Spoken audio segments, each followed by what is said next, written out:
But I'll also call to your attention, as I do in the book, that you're probably living in a house made from the wood of 50 trees, each which could have possibly lived 100 years, but didn't because they were cut down to make the 2x4s, the structural members, the floorboards, the side panels, all of this. And each tree produces about 15 times the mass of your mouse in oxygen every day. Every day. So it's 15 times the mass, and the tree is home to birds and insects and fungus and all kinds of things. So who do you think nature cares more about? The 1 ounce mouse or the trees that you cut down to build the house you lived in to then doom the mouse to an early death? So if we're going to talk about your urges and postures you are taking in life and in civilization because you think they are righteous, pause for a minute and analyze how righteous it might be. So Neil goes on to illustrate another example of how he tries to get people, in this case vegans, to think about things a little bit differently or in ways that they haven't previously thought about. But he again seems to just be making claims. As I said before, a vegan's thoughts on these topics are going to depend on the vegan's moral system in question. For me personally, I would like for Neil to provide evidence that my house being built or me living in my house increases overall animal suffering on the net. I'm not convinced of this in the slightest, and this even in some way circles back to Neil's original premise about the mouse and suffering in the wild. I can throw it right back at him. How does Neil know that my house being built has increased animal suffering on the net? I'm asking this because the surface area upon which it was built was originally wild land. And didn't Neil himself just imply that the wild is a gruesome place? Couldn't it be the case that my house being built has actually decreased animal suffering on the net? I'm not making the claim that it did, but Neil clearly needs to think about this. Anyway, the basic point underlying all of this is that Neil needs to stop making baseless claims back to back and instead provide supporting arguments or evidence for them. All right, so in the last video I did responding to Lifting Vegan Logic talking about Neil deGrasse Tyson, I referred to him as Lifting Vegan Logic, and I want to stop having to say that mouthful. So I'm going to start calling him Lifting. And if I'm guessing people, when they talk to him in the comments, they happen to know his first name. I don't know him too well, so maybe when I know that, I'll say that. For now, when I say lifting, I'm referring to Lifting Vegan Logic. All right. So one thing Lifting just said was that Neil deGrasse Tyson didn't provide sources, and therefore he doesn't know if cutting down trees for a house includes more overall suffering than not. But I find issue with that because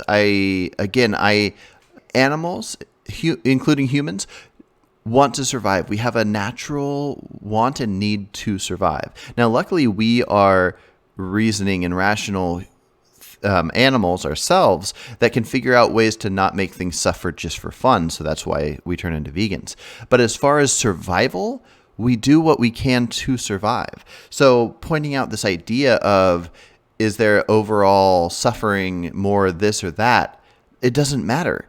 If what we do to survive, and we survive the best we can and live the longest we can, is to build a house, the suffering shouldn't matter in a sense. If you're willing to go, okay, I don't want to make anything suffer, so I'm going to sleep outside and I'm going to do this. I will not drive a car. I'm just going to, anything that I can find that would cause any suffering, I will not do. I'm not going to put a shovel in the dirt to get carrots out because that might cut through a worm. Sure, if you want to go to extremes, go to extremes. But if you want to survive and do what you can to survive, and then everything past that is to cause as little suffering as possible to animals, which I want to do, which is why I don't eat meat, I don't eat dairy, I don't eat eggs, and I even like the idea of going to further extremes. A random example that I hadn't thought of until I listened to Cosmic Skeptic talk about it is the amount of animals that are killed in fields, which since they're accidents, I view it very different. But there are more killed there than food that grows on trees. There's not tilling up of the dirt. So even though I love carrots and onions and potatoes, I'm going to keep eating them. They're vegan. Anybody that says you shouldn't eat them because of mice and snakes dying by tractors, I think that's a silly idea. But I think it's worth thinking about that if we ate 50% tree produce and 50% field produce, if we adjusted that to more like 60% tree and 40% field, that would be helping more animals. So I am willing to go to various different lengths of protecting animals. But anyways, I'm gonna backtrack to what Neil deGrasse Tyson said. He was talking about vegans, saying like, oh, you'll do this, but you'll also cut down a tree and build a house and all this stuff. And what he doesn't realize is that if you can get all the nutrients you need to have a healthy, happy life eating non-animal products, and then you don't eat the animal products and those animals don't suffer, you don't also have to do other things that'll stop animals from suffering. It's not an all or none. It's not like if you can't protect every animal, then kill them all. I don't eat animal products, and hopefully that has saved many animals, or at least not put them in demand, and so therefore they're not bred into existence. So I don't know if it's saved versus just the lack of being bred. But anyways, I view that as a good thing, how I view morals and suffering. But the fact that a house is built, it doesn't take away from that. It doesn't take away from what's been saved. Now that that's been said, I think it's very important to be realistic. I think all humans care more about themselves than other humans and care more about humans than other animals. Now, we might claim something like, if I was stuck on an island with a chicken and I was starving, I wouldn't kill it. But that's not true. You'd kill it. You would also kill a human. You would do what you need to do to survive. So same thing, if I'm living out in nature, and because of my reasoning, instead of like, so a beaver, okay, a lot of rambling. I don't want to appeal to nature with my argument, but I do want to point out nature. A beaver will take down a tree to build its dam because it's doing what it naturally figures out to do to protect itself and its offspring.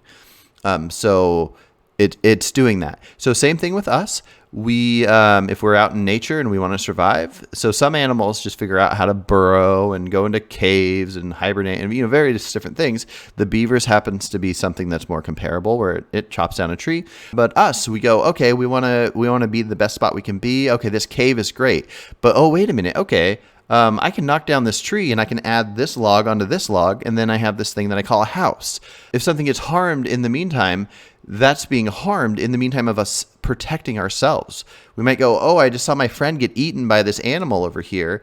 So I'm going to build this shelter that if I put the right amount of sticks and logs and rocks together, then it's going to keep this mountain lion out. Like, it's not like, okay, how much suffering is there? Okay, I don't like this much suffering. I'm going to let the mountain lion eat me. No, you could if you want. Again, you can do whatever you want, but I personally don't view it as wrong to make a shelter for yourself, to do what you think is necessary for your own protection.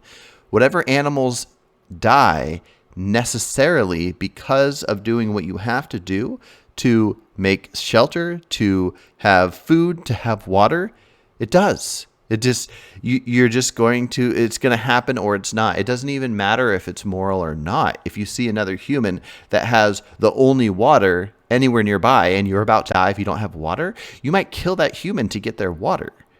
This seems extreme, and we're so used to this abundance we have that we don't have to think to this level. But hopefully, I would be a moral enough person to just let myself die rather than kill an innocent person to steal their water. But that's just not how animals work, and we're animals, and we exist because our nature makes us want to survive. But also, we have empathy. So once we're surviving and thriving and doing well, we can go, oh, I could actually eat this thing that doesn't suffer at all. I don't need to eat this thing that makes something suffer. So anyways, those are my thoughts. If you have any thoughts or want to talk about these topics or anything, send me an email and come on the show. All right, take care.